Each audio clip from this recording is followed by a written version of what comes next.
Everybody does it, nobody's questioning it, but it's destroying all of us. You know, the first step into growing is actually pretty simple. It's finding out what keeps you from growing. And for me, that was social media. I only realized that after I did a 2-month detox. It changed the relationship with myself. It changed the relationship with others, people I care about. It changed the way that I think. I think that's the most important part. And I remember the specific moment when that idea came to my head. It was on a morning where I had to go to work. I was sitting at a train station. I was not in a good place. I was all over the place actually, and I was stressed, I was overstimulated. It was a horrible morning, and at some point, I don't even know what happened. I didn't do it very consciously. My brain and my body they worked together, and at some point I was just deleting Instagram, I was deleting TikTok, I was deleting YouTube. And suddenly I was sitting in the train with none of those apps on my phone, and it felt amazing. I can't really describe it. It was like a signal jammer was just turned off. I didn't even listen to music on the way to work because I was just like, that was the right decision. And then suddenly I had time.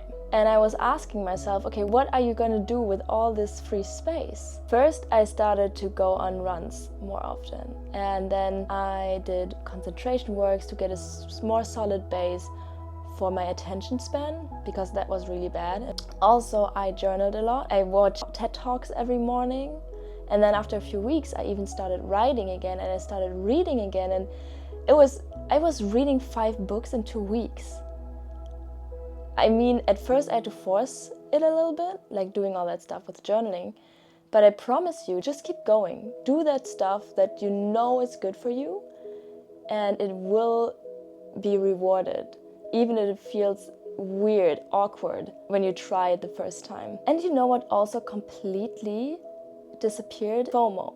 I was that kid that always had to be at the party, at the event where everyone else was, just because I had to be there.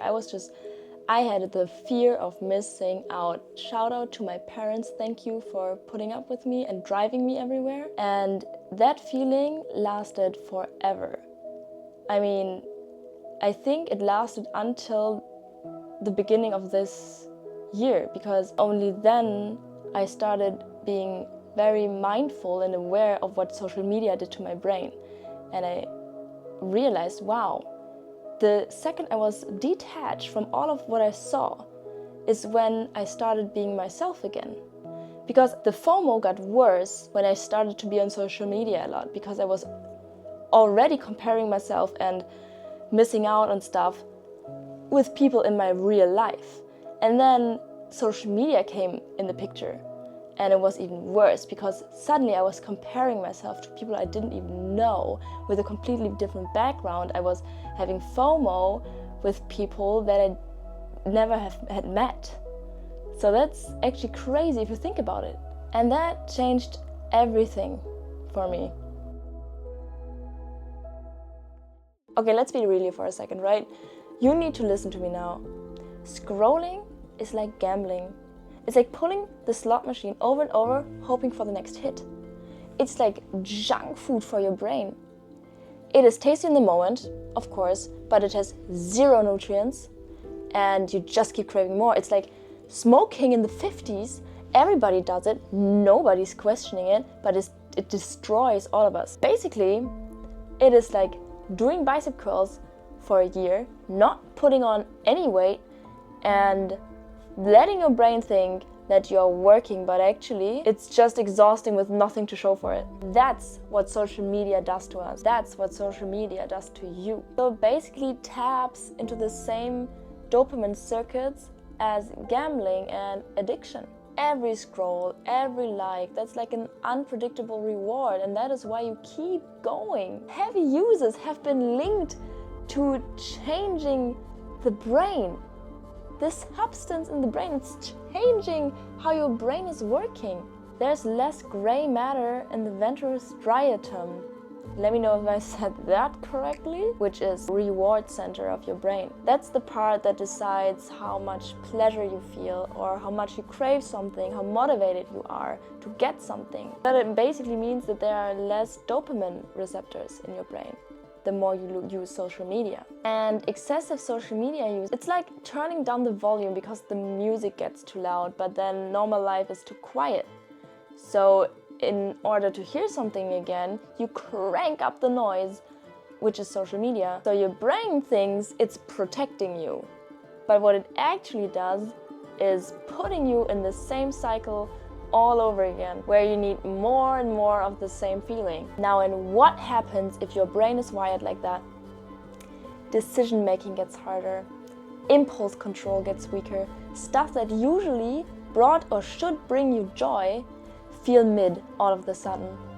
Because nothing will compare ever to that quick dopamine hit you can easily get. That's why a walk or reading a book, sitting through a whole movie, going out with friends suddenly feels so boring or not satisfying enough. Your brain is fried. So where am I now? I don't think social media is my enemy. I didn't delete it forever, but I did learn how to use it consciously.